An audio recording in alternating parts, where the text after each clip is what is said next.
Did you know that Saint Anger is the only Metallica album produced without a bassist? Or that James Hetfield put the album production on hold for almost a year so that he could address a personal issue? What about the popular musician who claimed Saint Anger is the only album he's taken back to the record store?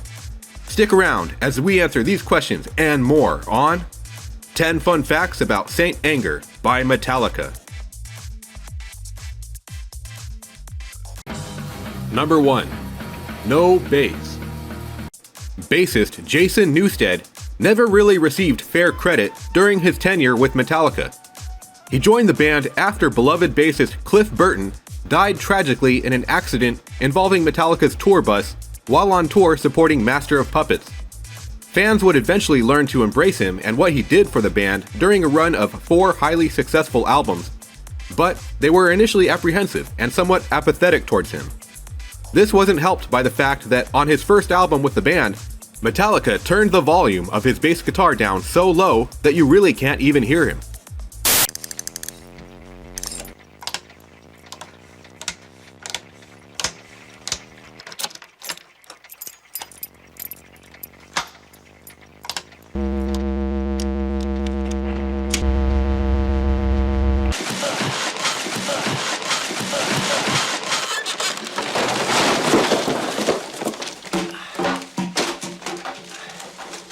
People frequently joke about And Justice for All being the Metallica album without bass, even though it would be Saint Anger, in which the band technically didn't have a bassist.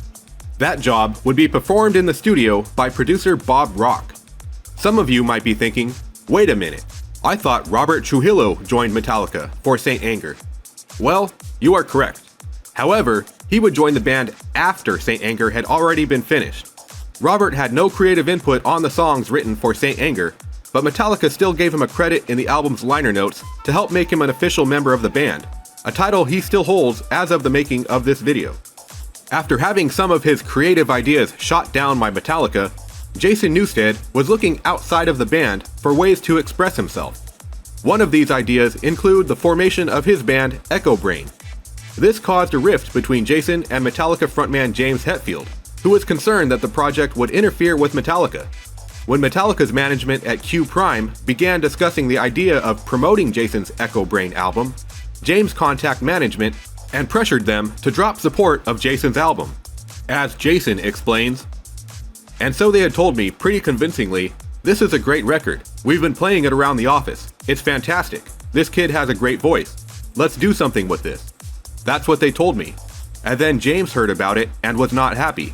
He was, I think, pretty much out to put the kibosh on the whole thing, because it would somehow affect Metallica in his eyes, because now the managers were interested in something I was doing that had nothing to do with him. I have no idea what he was thinking, other than just protecting what he valued, just like he does. That's his thing. He protects what he loves, squeezes it too hard. That's where I was coming from. The people that I had counted on for 15 years to help me with my career, help Metallica, take care of my money, do all those things, told me, "Your new project is fantastic. We'd like to help you with it." James heard about it. The manager called me back a couple days later. "Sorry, we're not going to be able to help you with that Echo Brain thing."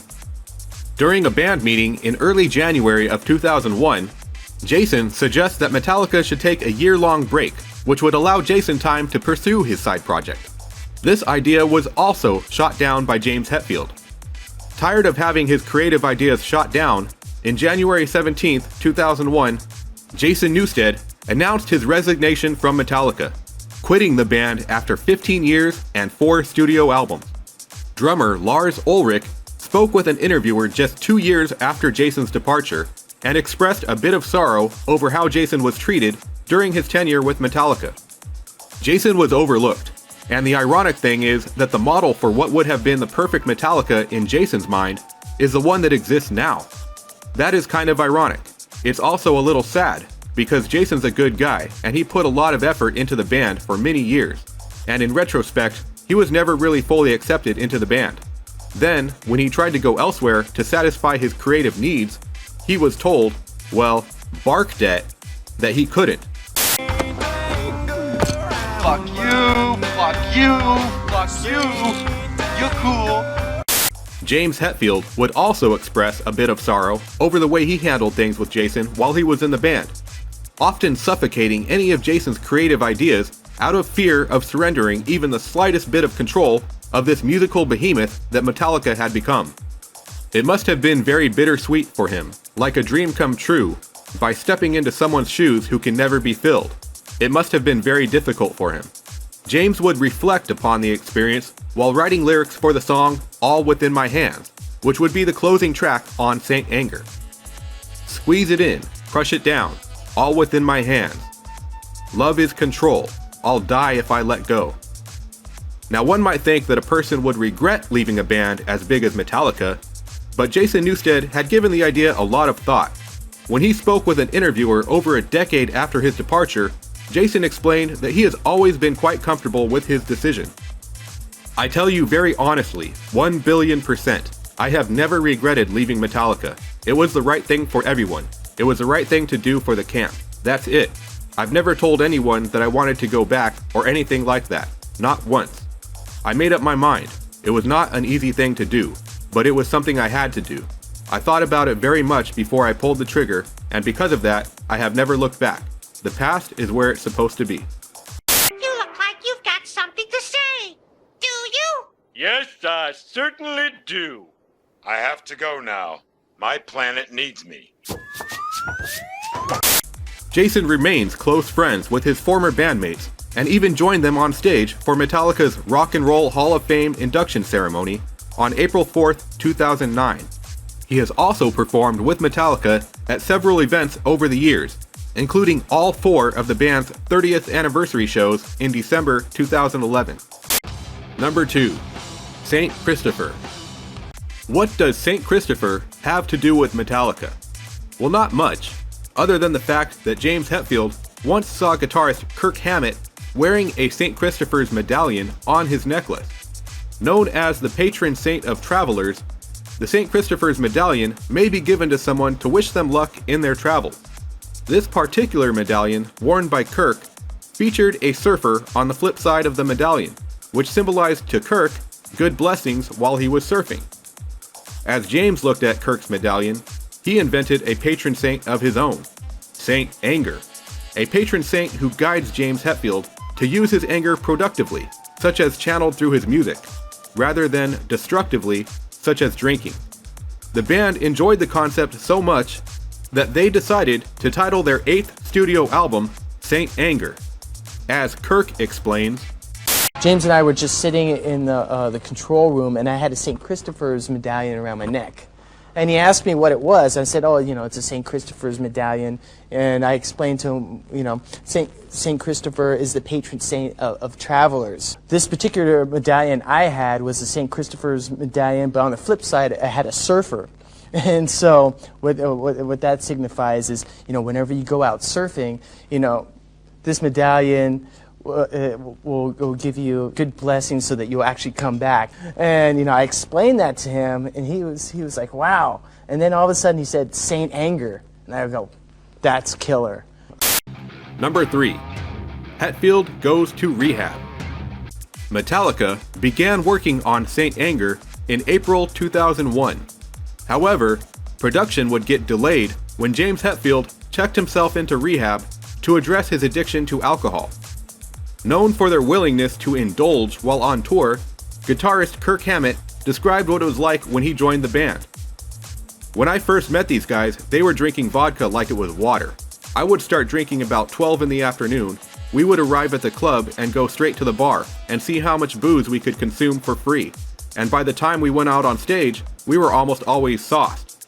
It became part of our legend. People would know when we were coming into town to stock their bars and make sure there was always a lot of booze for us to drink.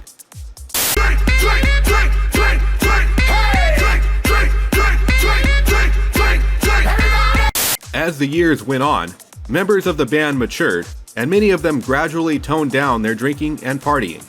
Not James, however. Following the departure of bassist Jason Newsted, who left the band in no small part due to creative differences with Hetfield, James began to reflect on his own abusive behavior. As James has often admitted that he was quite controlling of the band and often suffocated many of Jason's ideas out of fear of surrendering any semblance of control of this monstrous behemoth that had become Metallica. Was Jason Newsted's departure the straw that broke the Hetfield's back and forced him to dive deep within himself to address the inner demons that caused him to drive a beloved band member away? Perhaps. I mean, I'm sure it was a piece of the complex puzzle that makes up a person like James Hetfield. As drummer Lars Ulrich confessed, Jason is the only member of Metallica who has ever left willingly. That in itself is a statistic, and the resentment from James and I was just so, you can't do that, you can only leave if we want you to leave, and then we weren't equipped at the time to do a deep dive into why he was leaving. You can see 20 years later, it makes complete sense. We write the songs, we make the decisions, we do all of it. You have no creative outlet in this band. You have no creative voice. Then when you go and do something that gives you satisfaction in a way for you to express yourself to the rest of the world, then we get pissed at you. Then that resentment then goes to you leaving the band.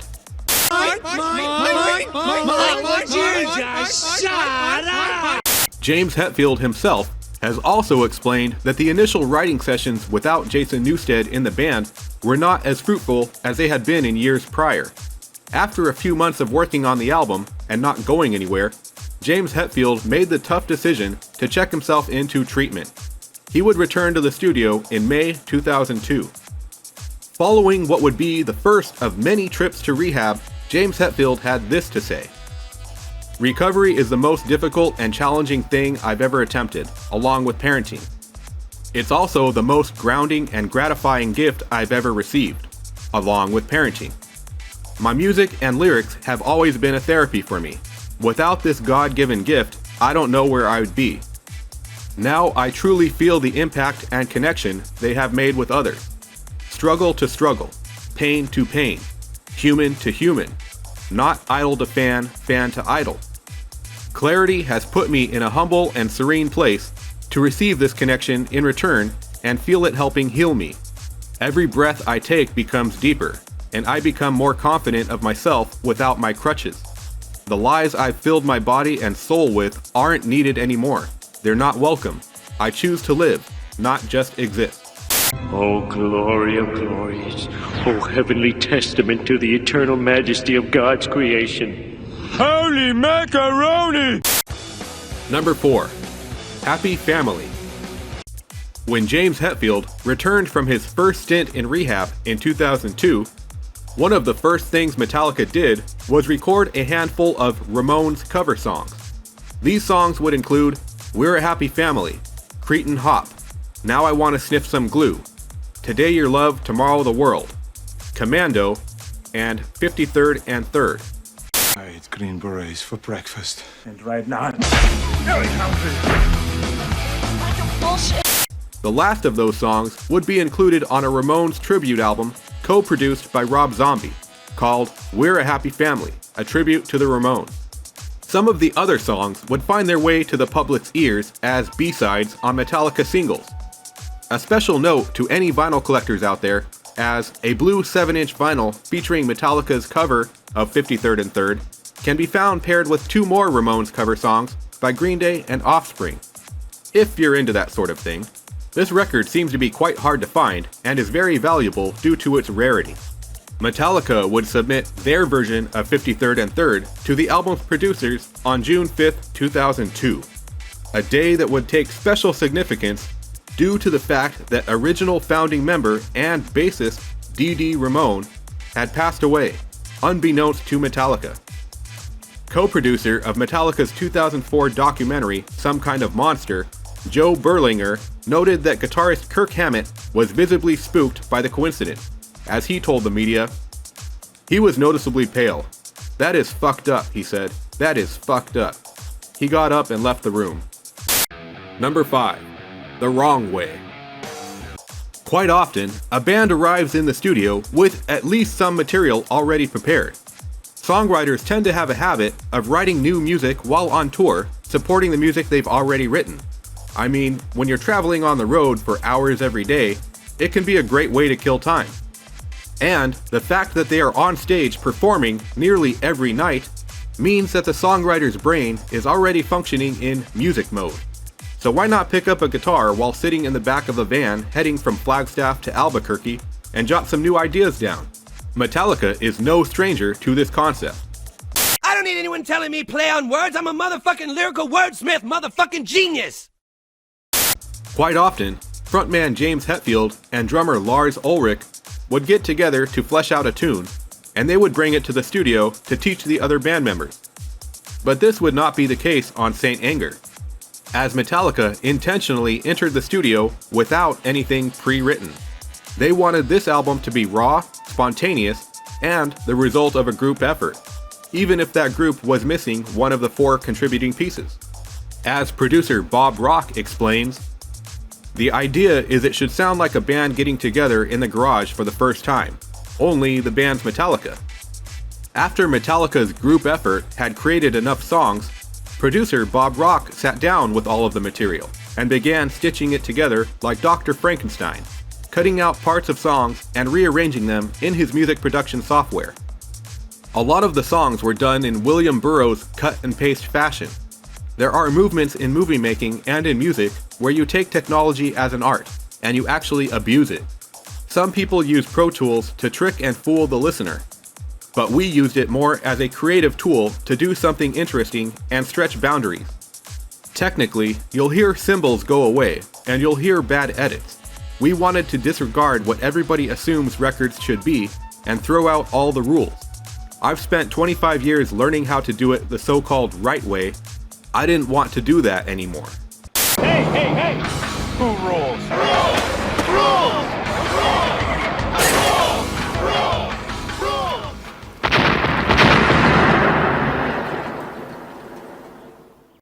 Results were mixed, as many fans, including James Hetfield himself, have admitted that Saint Anger is not exactly their favorite album. As he told Metal Hammer, "For me, Saint Anger kind of stands alone. It's more of a statement than an album. It's more of the soundtrack to the movie in a way. There's some really interesting and cool riffs, some great songs in there, but sonically it sounds fragmented, which is exactly where we were at that point. But in that fragmentation, it brought us together.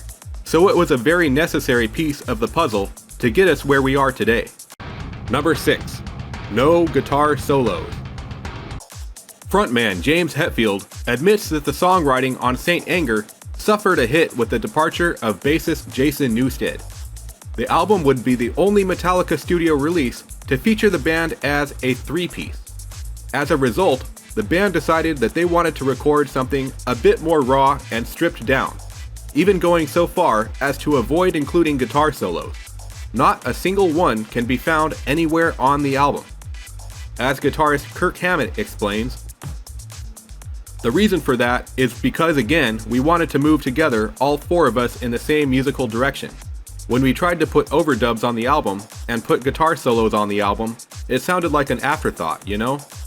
Like something was put on after we created it. It stood out. We wanted to preserve the sound of all 4 of us in a room just jamming, spontaneously together. To put production stuff on top of that just didn't sound right.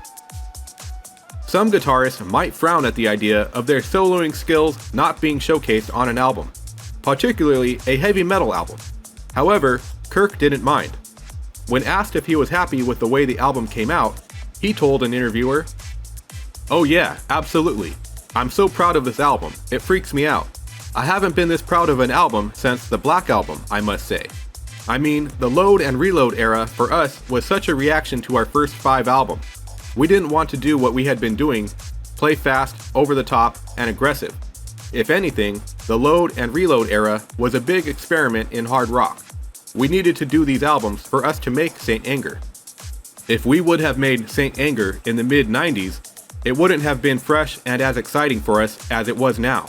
It would have felt like doing the same old thing. We needed to balance it out. When we finally got around playing fast and aggressive again, it sounded fresh. You need to get to point A to be able to make point B sound better, you know? Are you gonna miss your solos? No. No? Oh, don't cry, are you? Number 7. Lars left out. "It's my party, and I'll make Lars cry if I want to," said Kirk Hammett. Okay, I take that back. He never said such a thing. Those are my words and my words only. However, the recording period for Metallica's Saint Anger was definitely a very tense time for the band. So tense, in fact, that somebody forgot to inform drummer Lars Ulrich about plans to celebrate guitarist Kirk Hammett's 40th birthday party. When he showed up at the studio, only to discover everyone dressed in tropical theme for the party, complete with Hawaiian shirts and leis, Lars felt left out. He did leave us with some juicy quotes as he took his plate of food to sulk in another room.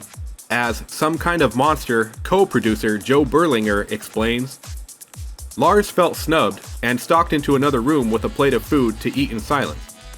Nobody throws me a birthday party, he sulked. Life is an eternal birthday party for someone else, he said. Then added, let's just say, life is a limp hoo-ha with an occasional derpy-doo. And hey, I've said it before and I'll say it again, but YouTube often feels like it's run by Puritans. So pardon my, censorship? My mom always said life was like a box of Hoo-ha! Number 8, Bert, Saint Durst. Was Fred Durst inspired by Metallica's Saint Anger to take Limp Bizkit's music in a different direction on their 2000 release Results May Vary? Maybe it was simply the departure of guitarist Wes Borland, but when Limp Bizkit postponed the release of their album shortly after Lars Ulrich had played a handful of Saint Anger songs for the man in the red hat, he and Kirk Hammett speculated whether or not their music had an influence on Durst. I have a suspicion that once this album drops and people hear it everywhere, I just have this suspicion that bands are gonna get heavier and start playing faster again. I just have a suspicion that they are. I'll tell you one thing, Lars played Fred Durst 4 songs of our new album, and the next week, Fred Durst postponed the release of the new Limp Bizkit album, and started rewriting it. Lars and I were talking about it. Did he postpone it because he wasn't satisfied with it? Or did he postpone it because he heard our direction and wanted to be contemporary with it? It's interesting. We'll see.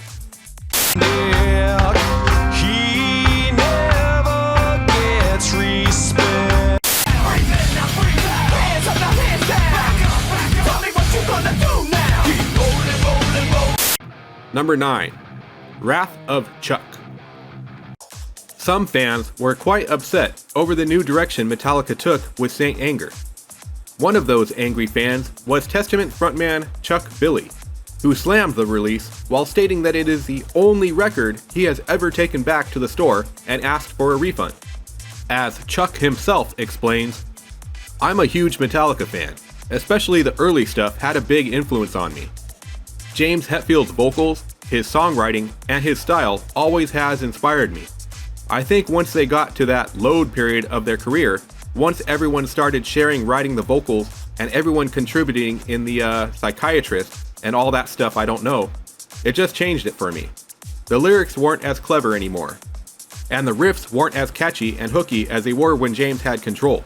I just think James needs to dig down and take control, and write the killer, clever lyrics again.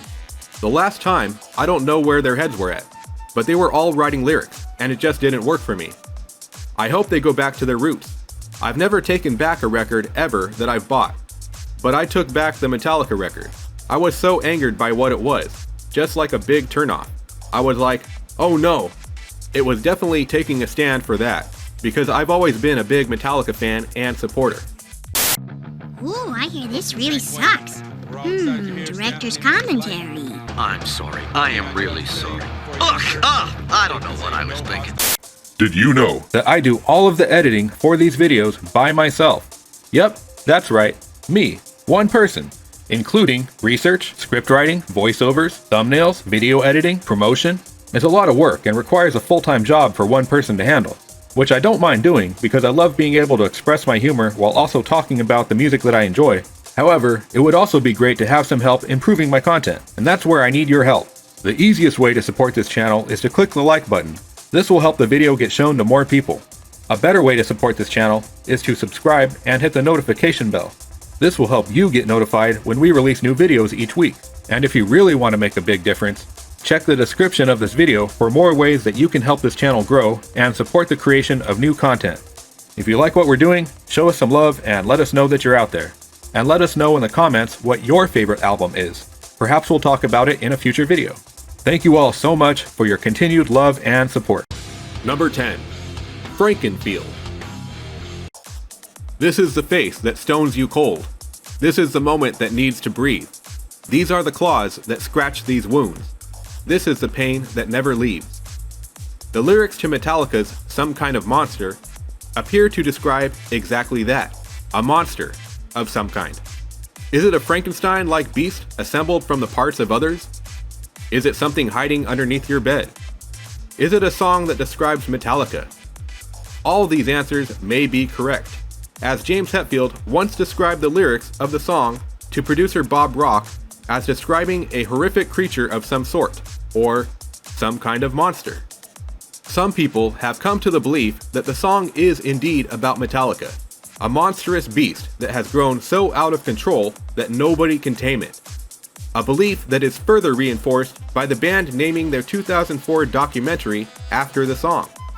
James Hetfield has even described the burden of fame that comes from being involved with Metallica as monstrous. Some Kind of Monster was one of the first songs assembled for Saint Anger, and would go through a handful of changes before the final song was completed. Although it was one of the first songs completed, it would be released as the final single for the album on July 13, 2004.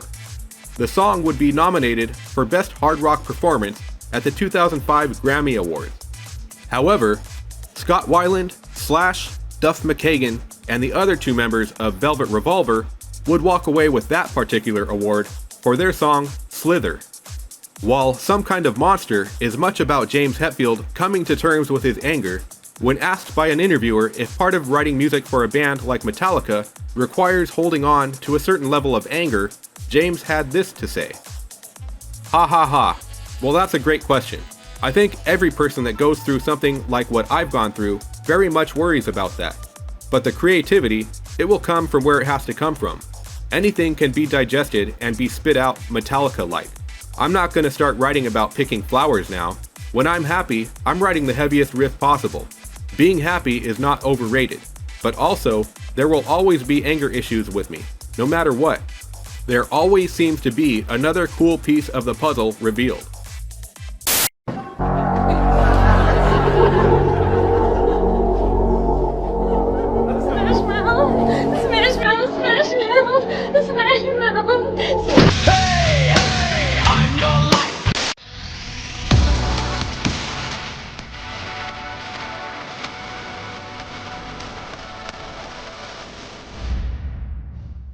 Thank you for watching. If you enjoyed that video, you might also enjoy 10 Fun Facts About Load and Reload by Metallica.